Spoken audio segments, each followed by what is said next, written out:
We want you to understand that the powerful law of attraction, the law that manages everything universally, the law that brings those vibrations that are same together. Law of attraction is providing the harmony, and the diversity provides the basis for it. So wouldn't you rather live some life and come to some of your own personal decisions about things, rather than just taking those around you's words for it? Didn't you find yourself early on knowing that you were misunderstood? Didn't those around you often mistake your intentions? Your goal in life is not to conform. Your goal in life is to create. And the only reason that anyone ever believes that they should or must conform is because you think that your power is in conformity. You think your power is in grouping up. You think your power is in coming together with others. And that is not the case at all. Your power is simply in your alignment to your source, to the energy that creates worlds.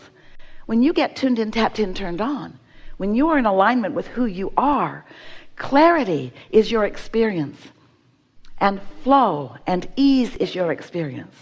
And so we're just saying, don't let those around you cause you to fragment your own clarity and knowing by acquiescing to agreeing with what they think just because they think it. They're not the boss of you. They want to be, but they are not. Now, we've spoken to all of your children just now. We're talking to all of you. We want you to feel the freedom of living your life and minding your own business, and not trying so hard to find agreement with others, not caring so much what you're getting back from others, not being so much a reactionary person, instead being one who lives your own life and comes to your own conclusions and launches your own rockets of desires and builds your own vibrational reality, understanding that as you ask, even though it is often silent, when you know what you don't want, you know what you do want. You've been putting forth these rockets of desire, these clear rockets of desire, since your first breath here in this physical experience. And much was already in your vortex of intentionality before you even entered this physical body as consciousness. And so you are a powerful creator, and you have resources that are lined up for you. And as you've carved out the details of what you like and what you prefer and who you are, your inner being has found harmony with those ideas, understanding your worthiness and your goodness. And we are wanting you to understand your worthiness and your goodness, and most of all, maybe, your power. We want you to feel the empowerment of alignment and release the disharmony of fractured energy. When you say, I would like more money, we would like that to be a clear statement of expectation, anticipation. We think it would be so wonderful if you didn't water that down by saying, I want more money, but I don't have enough. That's a fractured statement. That's a fractured point of view. That's weakening your desire. Your desire was clear every time you launched the rocket, and Source heard you and believed you and agrees with you and is lining up circumstances and events to accommodate you. But when you notice what is and what isn't enough money, your attention to not enough money causes you to offer a vibration that contradicts the desire of wanting more money. And you can't have it both ways. You can't be offering a vibration of a desire for more money flowing to you at the same time that you're offering a statement that it isn't flowing. Because the universe is not responding to your words. The universe is responding to your vibration. And your vibration is understood by you by the way you feel. So if you feel downtrodden, if you feel disadvantaged, if you feel taken advantage of, if you feel not enoughness about something, then it doesn't matter how many words you offer. or how many people you tell, or how much you smile and hype your cause. The universe isn't responding to your words. The universe is responding to how you feel. So you've got to shift how you feel. If you don't have enough money, you've got to look for prosperity where it is in your experience. The prosperity of the sun coming up, and the prosperity of the way you move freely in this nation. The prosperity of being so free that you can choose bondage.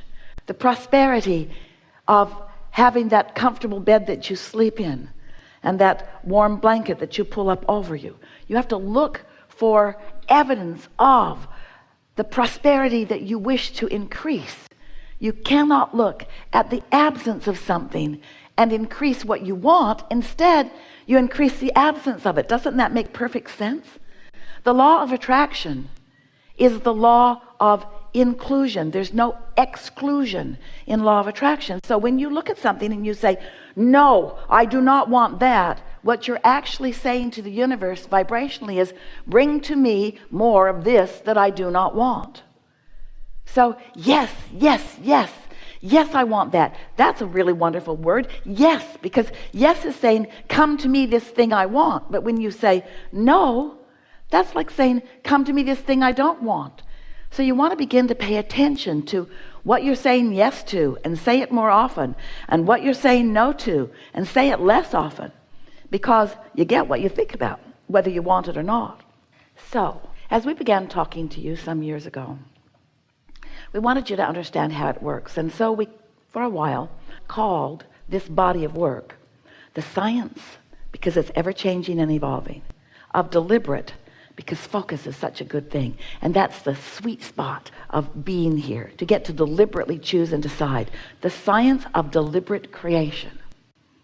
We thought it was the best title ever for what we are all about, which is thinking on purpose, feeling on purpose, attracting on purpose, creating on purpose. But you, dear hearts that you are, got all serious about it. And you said, oh, cancel, cancel. Try to suck those words back before the universe gets hold of them. And we noticed that you were too worried about what you were thinking. You began to apply this soft approach to life that we were wanting you to understand, that we were wanting you to feel knowledge about. Because if you don't understand how the laws work, then you can't notice the consistency with which the law responds to you. Once you understand how the law of attraction works, then you can notice its absolute consistency, and then you can find your place within it. Once you understand that you were source energy before you came into this physical body, and that source energy part of you is still alive and well and active and dominant, then you can understand that you in every moment have a source energy perspective and a human physical personality perspective, and that those two perspectives are playing off of one another. In other words, you are having vibrational relationships with who you really are, and what you really want, and what you really know, and what you're thinking and speaking and knowing in this moment. So the emotions that you feel have to do with how wide that gap is between you and you. When you are in sync with who you are and you've closed that gap, you feel love, you feel exhilaration, you feel satisfaction, you feel eagerness. But when the gap is wide, when what you're thinking is very different from what the source within you is thinking about this moment in time, because that's always where your inner being is focused, right here with you about what you're focused upon, right here, right now about what you're focused upon, right here, right now about what you're focused upon, right here, right now about what you're focused upon. So your inner being is focused. Did we tell you right here, right now about what you're focused upon? Do you understand that your inner being is focused right here, right now about what you're focused upon? And your opinion about what you're focused upon matters in relationship to how you feel. If you're mad at yourself, since your inner being never is, that's what that feeling of guilt feels like, or self-blame. If you're hating someone, and they darn well deserve it too, don't they? That's what Esther says, Abraham, you just need more information. You need more information. If you're hating someone, that feeling of hate within you is the emotion that you feel when what you're thinking about right here, right now, and how your inner being is viewing it right here, right now, are vibrationally different. So once you realize how long you have lived, how many lives you have lived, how much you've come to, how expanded and evolved you are, and how important this life has been in adding to who your inner being is, the total expansion of who you are, then you come to understand quite easily, with a little bit of practice, that caring about how you feel means caring about this gap, caring about how you feel and doing something about it gradually. You can't do it all at once any more than you could just jump over a house. You have to gradually move it. A few years ago, Esther and her wonderful team and many of you went on a cruise to the Panama Canal. And it was so interesting because the water level as they approached the canal was 84 feet difference from the body of water that they were going to be in on the other side of it. 84 feet. Now that ship is not just going to jump 84 feet. It would be hard on the ship and everybody in it. So instead, it just moved into a channel, and then the water gradually rose. And when the water was level with the next lock, they opened the gates and the ship just sailed in. And then the water rose again.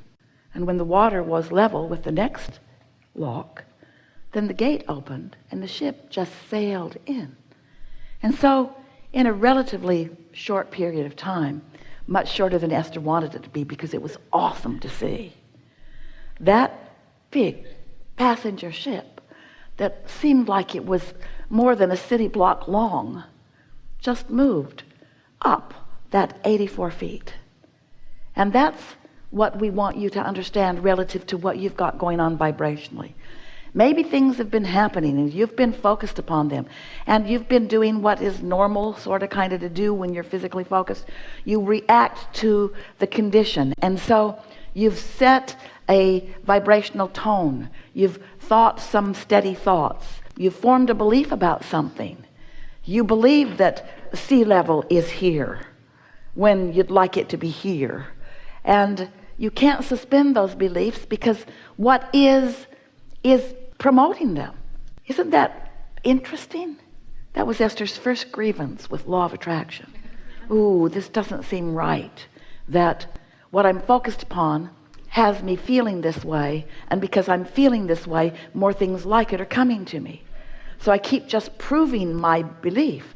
She argued with us early on. She said, but Abraham, it's true. It's true. And we said, what's that got to do with anything? And Esther just couldn't believe she was hearing infinite intelligence quibbling about truth. And we said, just because it's true doesn't mean you want to focus on it and make it your truth. It's only true because people have focused upon it and made it their truth. Because law of attraction brings you what you focus upon. You get paranoid about something, law of attraction will give you reason to be paranoid. You get worried about something, law of attraction will bring you reason to worry about it. Because you get what you think about, not because you deserve it by some other bearer of the standard, but because you create your own reality. And so, as you begin to understand that you create your own reality, and you understand that you are source energy in a physical body, and you understand that you've been sifting and sorting and knowing what you don't want and knowing what you do want and asking and launching rockets of desire that are held, literally, we're not kidding you, in a vibrational reality where your inner being is tending to them, and circumstances and events are being gathered in order to bring you the full fruition of what you want. But in the beginning, they are thoughts. They have not yet turned to things. They are vibrations that you cannot see or hear or smell or taste or touch. But they are real and they are evolving, and they will become reality if you allow these nurtured vibrations, and we promise you they are nurtured by source, by your inner being, by all that is. They're being nurtured for you and ready for your clear, conscious receiving of them. But you've got to be in the vibrational vicinity of what you're asking for in order to be the one who gets to witness the turning of those thoughts to things in your life experience.